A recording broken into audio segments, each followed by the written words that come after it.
मुनियों की पावन धरती, देश धर्म का नाता है। कहते सारे लोग यही हैं, गो हमारी माता है। जाग उठो ओ भारतवासी, जाग उठो ओ भारतवासी, गो पर छुरियां चलती हैं। बंद करो गो माँ की हत्या, सारी जनता कहती है। बंद करो गो माँ की हत्या, सारी जनता कहती है।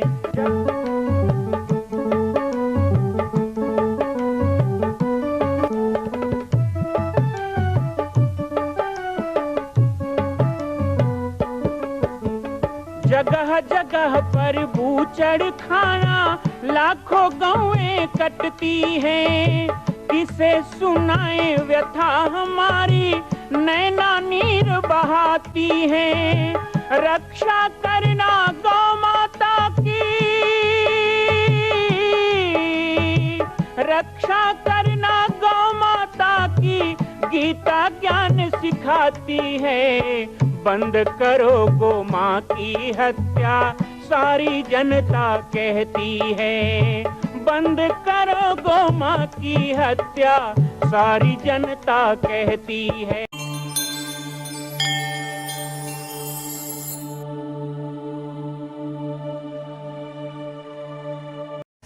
आज भाई के घर टूट जाते हैं। हमारी माताएं बहनें बैठी, मैं प्रणाम करता हूँ। मातृशक्ति का पर्व चल रहा है, माता की पूजा चल रही है। आप लोगों को ज्यादा बदनाम करते हैं लोग कि माताएं लड़ाई झगड़ा करती हैं, लेकिन माताएं लड़ाई झगड़ा क्यों करती हैं इसका कारण भी पुरुष है। यदि माताओं को वह सम्मान दिया जाए जो माताओं का स्थान है, तो माताओं में कलह ही नहीं होगा। यदि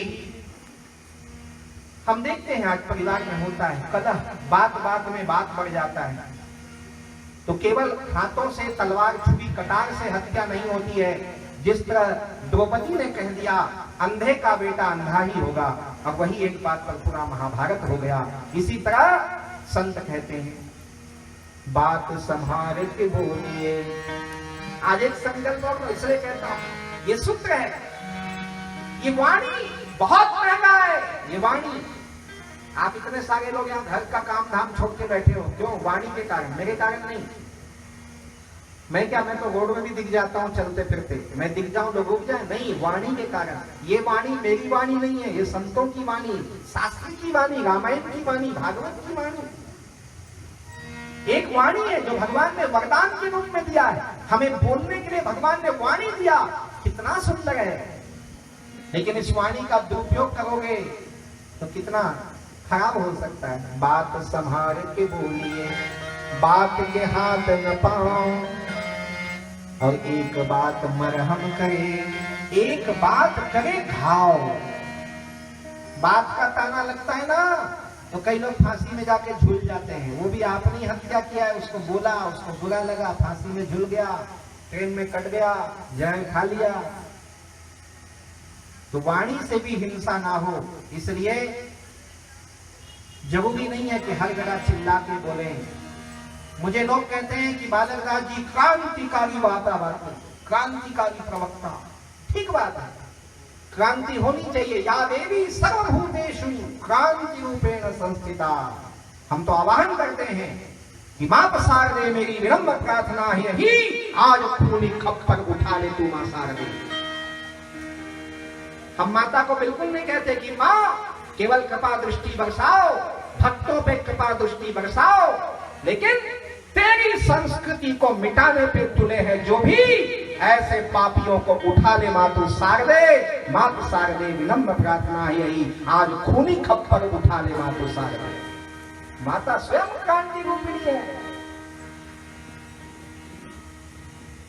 ऐसे क्रांतिकारी माता के हम बेटे कहलाते हैं, तो हमारे भीतर क्रांति होना चाहिए। लेकिन माँ है ना, तो माँ का गुण तो पहले होना चाहिए। माँ थप्पड़ मारती है, लेकिन माँ कोई नक्सलवादी है क्या, आतंकवादी है? माँ थप्पड़ मारे तो क्या FIR करवाते हैं? मेरी माँ मुझे मार दी तो आजकल गुरुजी मार दे तो FIR हो जाता है।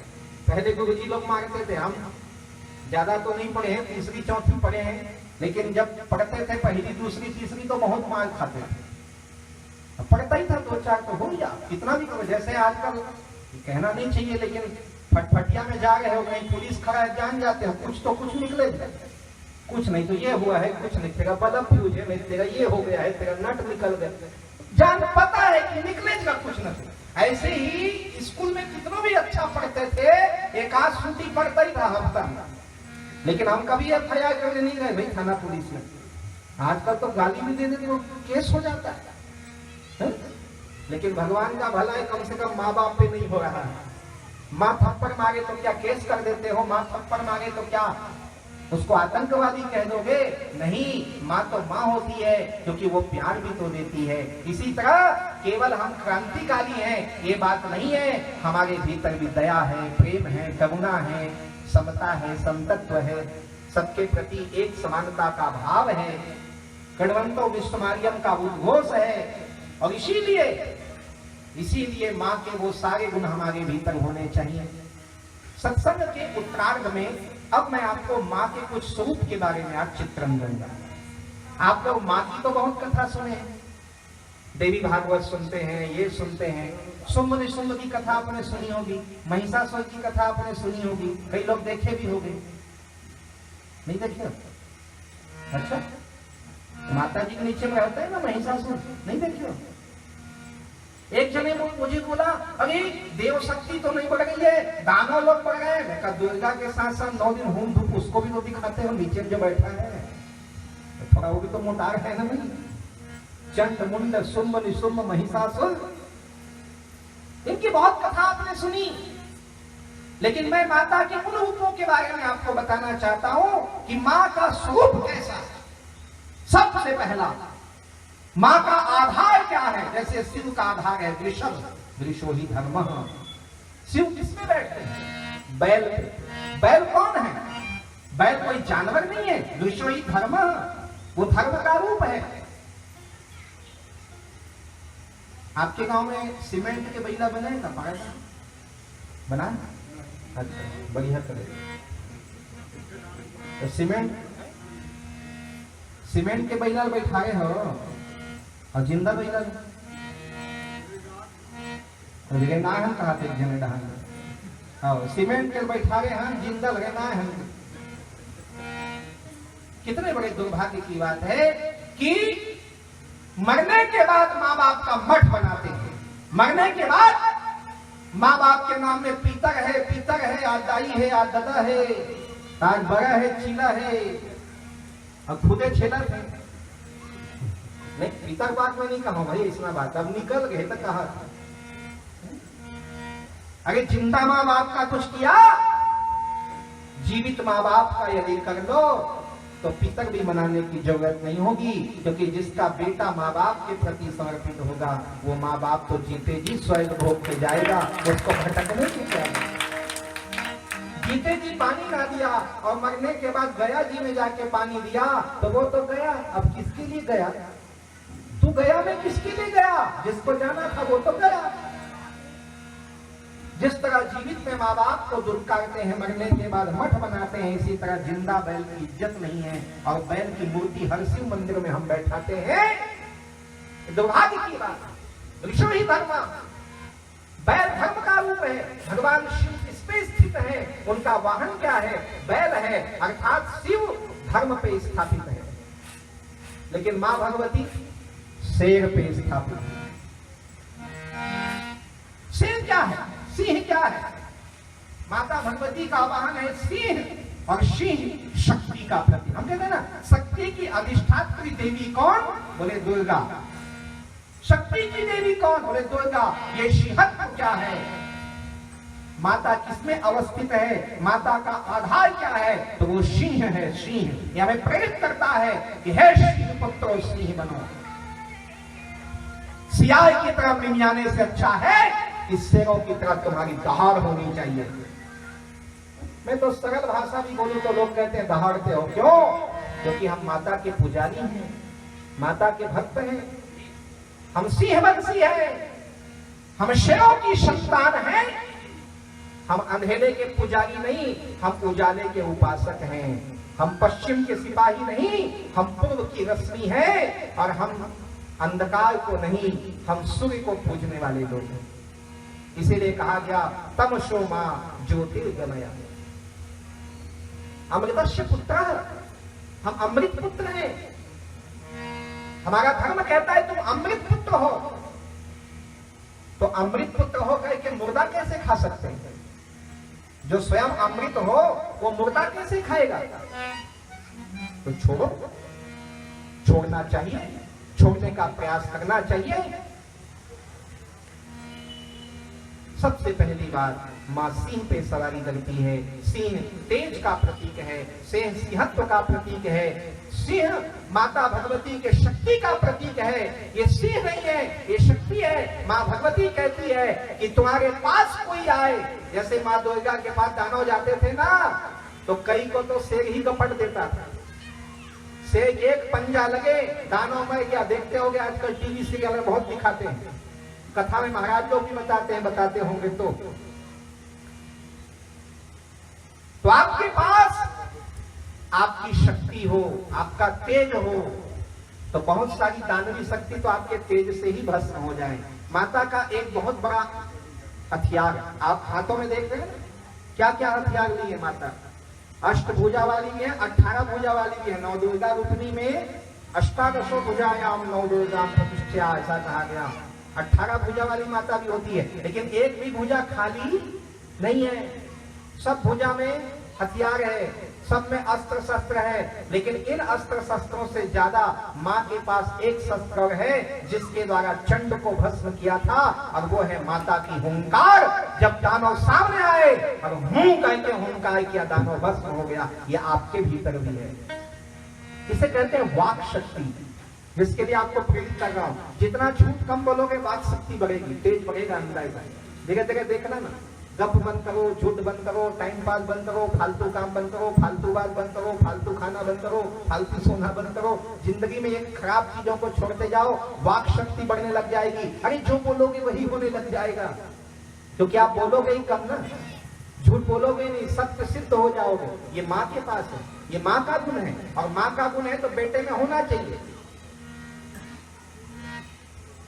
माता के हाथ में तलवार, माता के हाथ में शूल, ये त्रिशूल माता धारण करती। भगवान शिव भी धारण करते हैं। ये त्रिशूल क्या है? कई लोग वही त्रिशूल धारण कर सकता है। खाली त्रिशूल धारण करके कोई जोगी बाबा नहीं बनता। आजकल बाजारों में साग मांगे घूमत रहते, त्रिशूल बाल्टी रह गए मन उधर त्रिशूल के बात नहीं करता हूँ, समझ लेंगे। त्रिशूल शिव के हाथ में, त्रिशूल मां भगवती के हाथ में क्या है? ये बताता है कि तुम्हारे जितने भी तीनों शूल हैं, दैहिक दैविक भौतिक तीनों शूल को मैं हरण कर लूंगी, तुम मेरे शरण तो हो जा। ये मां आवाहन करती है। माता के हाथ में पास है, पास रस्सी, पास लेके चलती है मां भगवती। वो कहती है कि यम के दूत भी तुम्हें बांधने आए तो मेरा पास उसे बांध देगा। मुखो परमात्मा कहा गया। तो अग्नि को मां भगवती खप्पर में धारण करती है, ये प्रकाश का प्रतीक है। वो कहती है तुम सदा प्रकाश की ओर अनवरत चलना, अंधकार की ओर नहीं। मैं पहले ही कह चुका हूं कि हम लोग पूरब उपासक हैं, हम लोग अग्नि उपासक हैं, हम प्रकाश के पुजारी हैं। आज बहुत से यहाँ माता पिता बैठे हो जो अपने बच्चों का बर्थडे आता है ना, तो केक लाते हो बाजार से, और केक में क्या फंसाते हो? ऐसे खोजते थे काहे दिया, थोड़े खोजो, हाँ, मोमबत्ती, और उसको जलाते हैं। हाँ, और उसके बाद बच्चे को बुलाते हैं और कहते हैं happy birthday to you. Hindi में बोल दोगे तो क्या तुम्हारी चाची नाराज हो जाएगी? हिंदी में बोल दो भाई, जन्मदिन की बधाई ऐसा बोल दो, तुम्हारा जन्मदिन मंगलमय हो, जीवेद सरदा सतम, हैप्पी बर्थडे टू यू। और हैप्पी बर्थडे टू यू तक तो ठीक है, लेकिन उसके बाद जो डू यू होता है वो ठीक नहीं है। बच्चे कहते हैं मोमबत्ती जल रहा है, इसको फूक, बुझा, फूक। अभी मैं आपके मंच में आया तो दिया जला के स्वागत किया। कोई भी कार्यक्रम होता है, हमारे मुख्य अतिथि आएंगे, दीप प्रज्वलन करके कार्यक्रम की शुभारंभ करेंगे। तुम बच्चे का 3 साल पूरा हुआ, 4 साल पूरा हुआ, अब 4थे साल में प्रवेश कर रहा है, तो आप कहो ना भाई दीप प्रज्वलित करके इसके जीवन की अगले वर्ष की शुरुआत हो। तो नहीं, फूको, बुझाओ, भगवान करे तेरे जिंदगी में अंधेरा हो। कंगले माँ बाप, भारतीय संस्कृति नहीं है, अंग्रेजों का जूठन चाट रहे हैं आज। बंद करो। कब तक के ये अंग्रेजी मानसिकता में जियोगे? ये टीवी मोबाइल में देख देख के जो सीख रहे हो ना, वो लोग नहीं आएंगे जब खतरा आएगा। धर्म ही बचाएगा, तुम्हारी संस्कृति ही बचाएगी। हैप्पी बर्थडे मनाना है, सुंदर रोली और चावल से अपने बच्चे के माथे में तिलक करो, उसकी आरती उतारो, बलैया लो, अपने आंख का काजल निकालकर उसके कान के नीचे लगाकर उसके सारे रोग दोष दूर हो, ऐसी प्रार्थना करो। उसके सिर में हाथ रखो, सुंदर पुष्पों की माला पहनाओ, अच्छी मिठाई घर में बनाओ। केक लाने क्या जरूरत है? घर में क्या दूध नहीं है? गाय होगी तो होगा, कई घर में गाय नहीं है, पोसे हैं कुकुर, तो कहां दूध पाएगा? मैं तो नियम बना लिया, जिसके घर में कुत्ता है उस घर में मैं जाता ही नहीं, और जिसके घर में गाय नहीं है उसके घर में भी नहीं जाता। संजू महाजन जी हाथ जोड़ के खड़े थे, मेरे घर में 2 मिनट के लिए जाना पड़ेगा। मैंने कहा मेरा नियम है, जिस घर में गाय ना हो मैं नहीं जाता हूं। तो एक बार बहुत सम्मान करूंगा, आज ही वो बछिया ले आए हैं कि मेरे घर में मैं गाय रखूंगा, तब तो समझिए। अब मैं गौ माता के साथ उनके घर में प्रवेश करने वाला हूं, सीखिए। दुर्भाग्यशाली हैं वो लोग, खाली पैसा कमा कमा करके, फटफटिया लेके, ट्रैक्टर लेके तुम पैसा तो कमा लोगे, लेकिन सुख शांति कभी नहीं आ सकती जब तक अपनी संस्कृति से दूर भागोगे। तो केक, अभी उसके बाद कहते हैं काट, अब फूंक के बुझा दिया, अब उसका एक चाकू दे देते हैं, काट।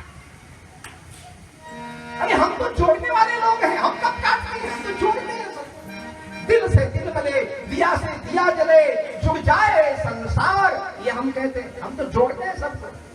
ये काटने का तुम कहां से शुरू करते? एक फूट डालो, राज करो, काटो आगाज, ये तो सब अंग्रेजों का काम है, अपना काम नहीं है, अंग्रेजों का काम है। एक बार लोकमान्य तिलक जी अंग्रेजों के यहाँ भोजन करने गए, बहुत बड़ा फंक्शन था, साहित्य का कार्यक्रम था। तो उन्होंने कहा भाई मैं ये पूरी उड़ी नहीं खाऊंगा, रोटी पूरी, मुझे दाल चावल खाना है। तो दाल चावल मंगाया गया, बगल में एक अंग्रेज बैठा था, वो हंसने लगा, बोले देख लो इंडियन दाल भात, सीखेंगे नहीं कभी। वो तो छुरी कांटा वाले थे ना, वो रोटी खा रहे थे, पूरी खा रहे थे, वो और प्रकार की चीजें खा रहे थे तोड़ के काट के, लेकिन ये दाल भात खा रहे थे, वो हंसने लगे। तो तिलक जी ने बहुत अच्छी बात कही, हाँ तुमने सही कहा, हम इंडियन लोग हैं, हम भारत के लोग हैं, लेकिन तुम्हें बता देना चाहते हैं तुम खाना भी तोड़ के खाते हो और हम खाना भी खाएं तो मिला के खाते हैं, ये हमारे देश की परंपरा है। हम तोड़ने नहीं जोड़ने वाले लोग हैं, हम काटने नहीं मिलाने वाले लोग हैं। तो मैं आपसे कहूं, माँ के हाथों में खप्पर है, वो अग्नि का प्रतीक लेके आई है, वो हमें कहती है अग्नि दर्शा बनो, दीप ज्योति बनो, अपने घर में चूल्हा कभी बूझे ना, हमारे घर में अग्निहोत्र होता रहे, हमारे यहाँ रोज धूप दान में अग्नि जला के धूप डालने की, गूगल लोभान जलाने की परंपरा रही है। हम लोग दियो और रूम स्प्रे वाले नहीं रहे हैं कभी, हमारे यहाँ गूगल लोभान धूप अगर तगर जलाया गया, ये परंपरा है हमारी, ये संस्कृति है हमारी। तो इस तरह माता के विभिन्न आयुध हमें बताते हैं। माता के हाथ में शंख है, शंख किस चीज का प्रतीक है? सौम्यता का, पवित्रता का। शंख की आवाज हो जाए तो वातावरण पवित्र हो जाता है, हमारे भीतर वो भाव हो, शंखत्व का भाव हो। शंख सौम्य होता है, कड़क भड़क नहीं होता, सौम्य होता है। यानी हमारा चेहरा उदार ही ना हो, हमारा चित्त प्रसन्न ही ना हो, बल्कि हमारा स्वभाव सौम्य होना चाहिए, कर्कश नहीं, हमें देख के लोग डर जाएं ऐसे नहीं।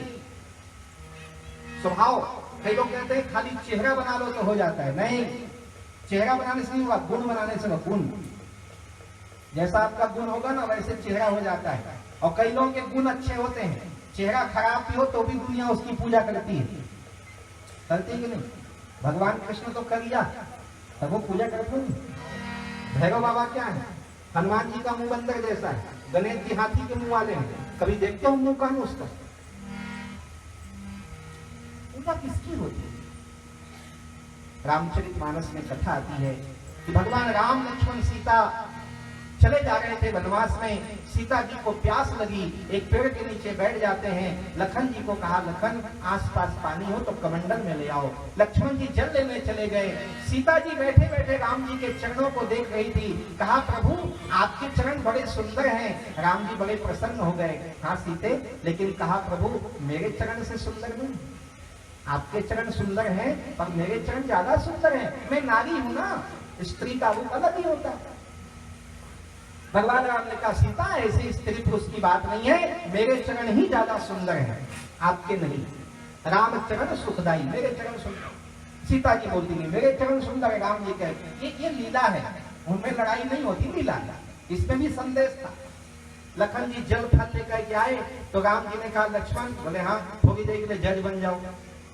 लक्ष्मण जी समझ गए फंसने वाला काम है, तो मेरे याद आती है, क्या करना होगा? बोले सीता कहती उसके चरण सुंदर, मैं कहता मेरे चरण सुंदर, अब तुम निर्णय करो किसके चरण सुंदर। लक्ष्मण जी कहे अब तो यहां से बचना होगा। तो लक्ष्मण जी कम ज्ञानवान थोड़े, बैराग गिनती है, शेष है। लक्ष्मण जी हाथ जोड़ के खड़े हो गए,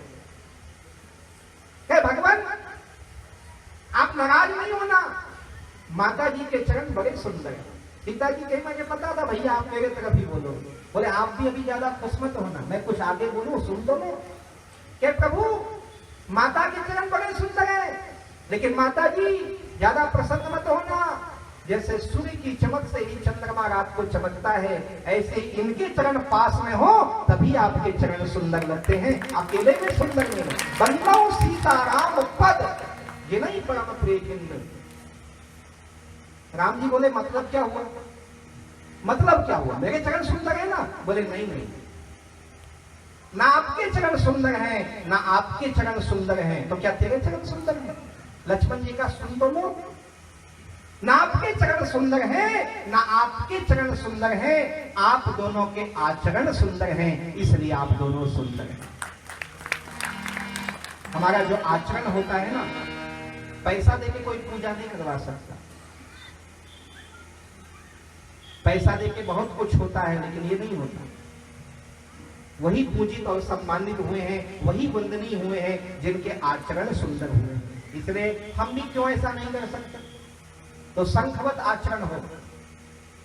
शंखवत आचरण, शंख सदा प्रसन्न रहता है, शंख ध्वनि करता है, शंख पवित्रता का संकेत देता है, शंख सौम्यता का प्रतीक है। माता के हाथों में कमल फूल भी है। कमल पुष्प क्या है? संसार में ऐसे रहना, ठीक है, संसार में ऐसे रहना जैसे कमल का फूल पानी में रहता है, कीचड़ से पैदा होता है। क्षितिजल पावल गगन समीरा, अति सुंदर यह मनुष्य शरीरा। लिखा है क्या?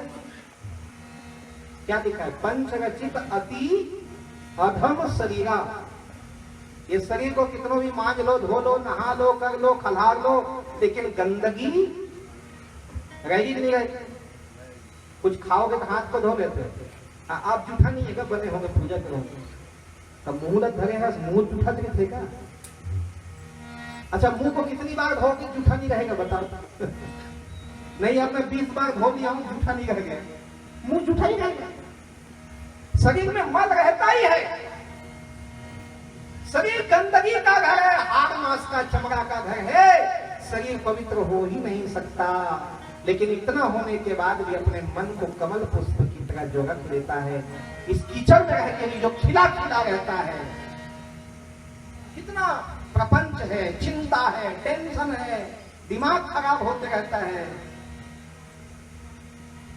लेकिन फिर भी प्रसन्न रहना, खिले खिले रहना, चैतन्य रहना, जागृत रहना, ये कमल की परिभाषा है। माता वो भी लेके आई है। किस किस चीज का बखान करें माता के रूपों का? माता के अनेक रूप हैं। मैं बखान करूं तो पूरी जो बची खुची नवरात्रि है बारागाह में बीत जाएगा। लेकिन आप सबसे चाहूंगा कि उपासना और शक्ति के पर्व में आइए, हम संकल्पबद्ध हों कि सत्य का आचरण करेंगे, हिंसा का त्याग करेंगे, और केवल 9 दिन के लिए नहीं, जीवन भर के लिए बुराइयों का बलिदान करेंगे। जीवन भर के लिए पवित्र और निर्मल बनेंगे। ये नवरात्रि में संकल्प। मां कौशल्या की पावन जन्मभूमि छत्तीसगढ़ प्रांत में बालोद जिला में स्थित है श्री सर्वसिद्ध शक्तिपीठ जामड़ी पाटेश्वर धाम। परम पूज्य सद्गुरुदेव राजयोगी बाबा जी की तपस्थली श्री पाटेश्वर धाम और विश्व के अद्वितीय मां कौशल्या जन्मभूमि मंदिर निर्माण का दर्शन करने और इसी प्रकार समसामयिक विषयों पर अपना ज्ञान वर्धन करने के लिए और 10,000 गायों के लिए बनने वाले श्री हनुमान नंदीशाला गो अभ्यारण्य का समाचार प्राप्त करने के लिए आप सभी देखते रहें YouTube चैनल पर राम बालक दास, और हमारे चैनल को आप सभी सब्सक्राइब करें, घंटी का बटन दबाएं ताकि आप सूचनाओं से जुड़े रह सकें। जय श्री राम, जय गौ माता, जय गोपाल।